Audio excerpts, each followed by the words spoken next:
Bollywood cafe screen the presenting the exorcism of god. इस कहानी में हमें एक शैतान की कहानी बताई है जिसका नाम बेलबेन है, जो कि लोगों की रूह चाहता है। जिन लोगों के अंदर ईश्वर है और जिनके पास शक्तियां है, उन्हें वो पाकर दुनिया पर हुकूमत चलाना चाहता है। इस कहानी के शुरुआत में दिखाया जाता है कि जोरों से बारिश हो रही है और उस बारिश में एक आदमी अपनी गाड़ी लेकर फादर पीटर को बुलाने आया है। वो बहुत घबराया होता है। उसी आवाज में पीटर से कहता है कि मगाली खतरे में है, हम और इंतजार नहीं कर सकते। तभी पीटर भी जल्दी से उसके साथ मगाली के घर जाता है। दोस्तों, दरअसल इस आदमी का नाम नेल्सन होता है। नेल्सन, पीटर और मगाली ये तीनों चर्च में ईश्वर की सेवा करते थे और बहुत अच्छे दोस्त थे। साथ ही पीटर मगाली से प्यार करता था, लेकिन कभी वो कह नहीं पाया था। मगाली पर बेलबेन का भूत चढ़ा होता है। अब पीटर नेल्सन के साथ मगाली के रूम में जाते हैं, लेकिन उसकी हालत बहुत खराब होती है। वो जोर जोर से चिल्लाने लगती है। तभी पीटर अपने सीनियर से कॉल करता है, लेकिन वो कहता है कि मैं कल आऊंगा।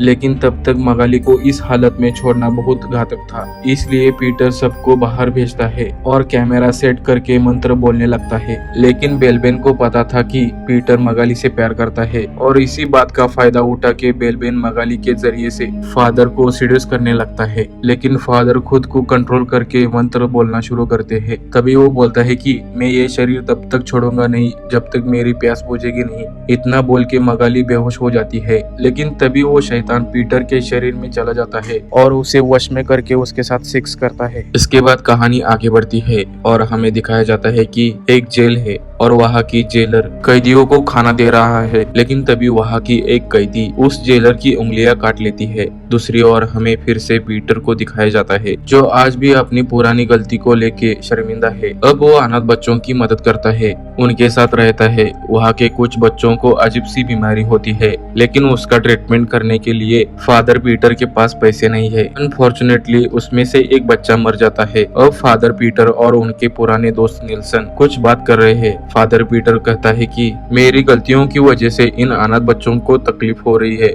नेल्सन उसे समझाता है कि ऐसा कुछ नहीं है, तुम शैतान के काबू में थे। दरअसल इस गलती की माफी मांगने का एक ही तरीका था, वो ये कि बिशप को सारी बातें बताना। लेकिन अगर ये बात उन्हें पता चल जाती तो पीटर को ये चर्च और ये अनाथ आश्रम छोड़ना पड़ता, जो कि पीटर नहीं कर सकता। दरअसल बिशप यानी वो आदमी जो सभी फादर का सीनियर होता है और उसे साक्षात भगवान माना जाता है। इसके बाद भी बड़ी हिम्मत करके फादर पीटर एक सीडी में अपनी सारी बातें रिकॉर्ड करते हैं और बिशप को देने निकलते हैं। लेकिन वहाँ जाने के बाद बिशप उनकी बहुत तारीफ करता है और उनके अनाथ आश्रम के लिए बहुत बड़ी अमाउंट डोनेट करता है, जिस वजह से फादर बिशप को वो सीडी नहीं देते और वहाँ से वो पैसे लेके अनाथ आश्रम के बच्चों के लिए हॉस्पिटल का सारा मटेरियल ले आते हैं। उसी दिन रात में पीटर प्रार्थना कर रहा होता है, तभी उसे बाहर से आवाज आती है और वो उसे आवाज की तरफ बढ़ता है। उसे एक भूत दिखता है और गायब हो जाता है। तभी उसे एक कॉल आता है।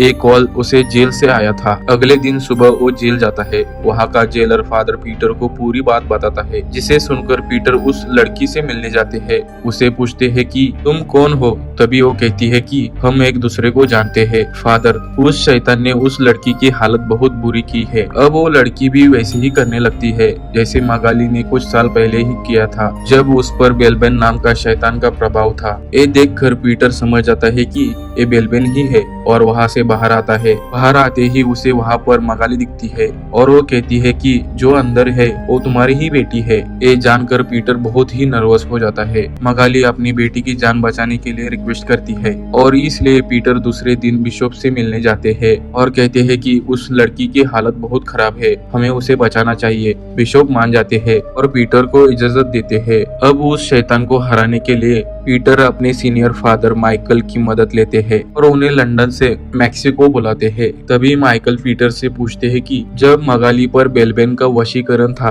तब आपने अकेले ही उसे भगाया था, फिर आज मेरी जरूरत कैसे लगी? पीटर जवाब देते हैं कि मैंने उसे भगाया नहीं था, वो खुद चला गया था। ये सुन के माइकल को अजीब लगता है और कहता है कि वो रूह को लिए बगैर नहीं जाता, फिर तब कैसे चला गया? पीटर बात को टाल देता है और उसे कहता है कि मुझे कुछ दिनों से डरावने सपने आ रहे हैं और मुझे एक शैतान मारना चाहता है। ये सुनकर माइकल कहते हैं कि बेलबेन तुम्हारे ऊपर काबू करना चाहता है। दूसरी ओर अनाथ आश्रम में वहाँ की सिस्टर कैंडल लाइट जला रही होती है। तभी उसे एक आवाज आती है। वो उस आवाज की तरफ बढ़ती है। तभी उसे शैतान दिखता है जो उस पर हमला करता है और डोर लॉक कर देती है। तभी वो शैतान जोर से चिल्लाता है कि चलो खेलने का वक्त हो गया है। ये सुनकर आश्रम के बच्चे घबरा जाते हैं और अब माइकल और साथ ही पीटर दोनों अंदर आते हैं और देखते हैं कि एक शैतान सिस्टर पर हमला कर रहा होता है। वो दोनों तुरंत ही मंत्र पढ़ना शुरू कर देते हैं और उस शैतान को वहाँ से भगा देते हैं। अगले दिन माइकल और पीटर जेल जाते हैं और उस लड़की से यानी कि पीटर की बेटी से मिलते हैं। लेकिन माइकल अभी भी नहीं जानता है कि ये पीटर की बेटी है। वो अंदर जाने के बाद शैतान उनसे बातें करने लगता है और कहता है कि मैं तुम्हारे आश्रम के सारे बच्चे साथ में ले जाऊंगा। तभी पीटर को गुस्सा आता है लेकिन माइकल उसे समझाता है। तभी वो शैतान माइकल पे हमला करता है और कहता है कि क्या तुम सौदा भूल गए। तभी जेल से बाकी कैदियों की आवाज आने लगती है। दरअसल बेलबेन ने पीटर के बेटी के साथ साथ जेल के बाकी कैदियों को भी वश में किया था। तभी वो शैतान माइकल की हालत बिगाड़ने लगता है लेकिन पीटर अपना मंत्र शुरू करता है और वहाँ पे उनका दोस्त निल्सन आता है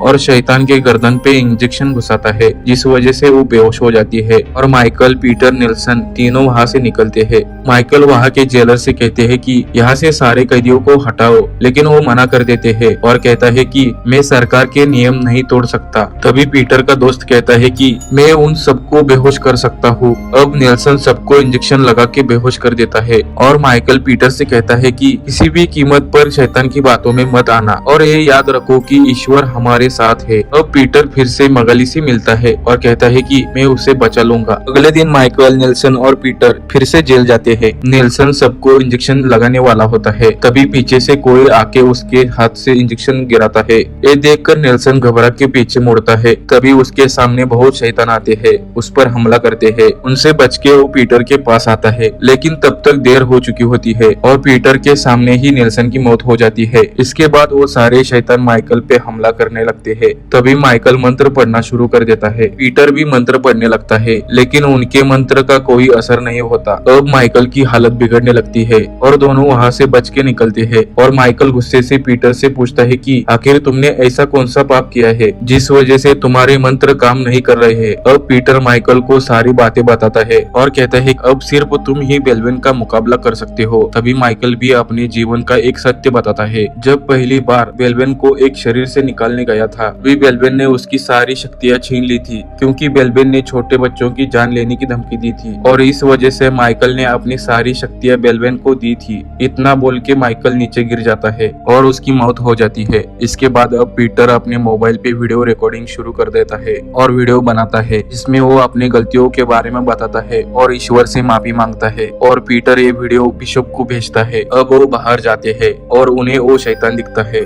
जिसे उन्होंने सपने में देखा था। वो पीटर पर हमला करने की कोशिश करता है। तभी पीटर मंत्र शुरू कर देते हैं जिस वजह से वो शैतान दूर जाके गिर जाता है लेकिन तभी पीछे से एक शैतान आके पीटर पर हमला कर देता है और वो बेहोश हो जाते हैं। कुछ देर बाद पीटर की आंखें खुलती है। वो खुद को एक कुर्सी में पाता है और उनके दोनों हाथों में बड़ी बड़ी जंजीरें होती है। उनके सामने शैतानों ने कैंडल्स जलाई होती है और अब पीटर की बेटी जिसके शरीर में बेलबेन है वो पीटर की तरफ बढ़ती है और मंत्र पढ़ना शुरू कर देती है क्योंकि बेलबेन के पास माइकल की सारी शक्तियाँ होती है। दूसरी तरफ आश्रम में शैतान आते हैं और वहाँ की सिस्टर और सारे बच्चों पर हमला करते हैं। अब बेलबेन अपनी शक्ति का इस्तेमाल करके पीटर के शरीर से ईश्वर को निकालने की कोशिश करती है लेकिन तभी पीटर अपने मंत्र शुरू कर देते हैं और बेलबेन पर उसका असर भी होता है क्योंकि अब पीटर को ईश्वर ने माफ कर दिया है। लेकिन बेलबेन अब पीटर की बेटी को घायल करने लगता है और ये देखकर पीटर को बहुत बुरा लगता है और वो अपनी बेटी के लिए बेलबेन से पूछता है कि तुम्हें क्या चाहिए। ये सुनकर बेलबेन कहता है कि तुम्हारे अंदर जो ईश्वर है उसे निकालो और तुम्हारा शरीर मुझे दे दो और अगर तुमने मुझे भगाने की कोशिश की तो मैं अपने साथ तुम्हारी बेटी और आश्रम के सारे बच्चों को ले जाऊंगा। अपनी बेटी और आश्रम के बच्चों के लिए पीटर मान जाता है और अपने अंदर के ईश्वर को अपनी बेटी के शरीर में डालता है। अब बेलबेन पीटर के शरीर में जाता है। अब बिशप पीटर से मिलते हैं और वो कहते हैं कि ईश्वर ने तुम्हें माफ कर दिया है और मैंने भी वीडियो डिलीट कर दिया है और अब स्पिरिचुअल काउंसलर का जॉब भी तुम्हारा वेट कर रहा है। इसके बाद पीटर अपनी बेटी को गले मिलते हैं और वहाँ से निकल जाते हैं। इसी के साथ ये मूवी खत्म होती है। अगर ये मूवी पसंद आती है तो लाइक, शेयर और सब्सक्राइब करें और अगर किसी भी मूवी का एक्सप्लेनेशन चाहिए हो तो जरूर कमेंट करें।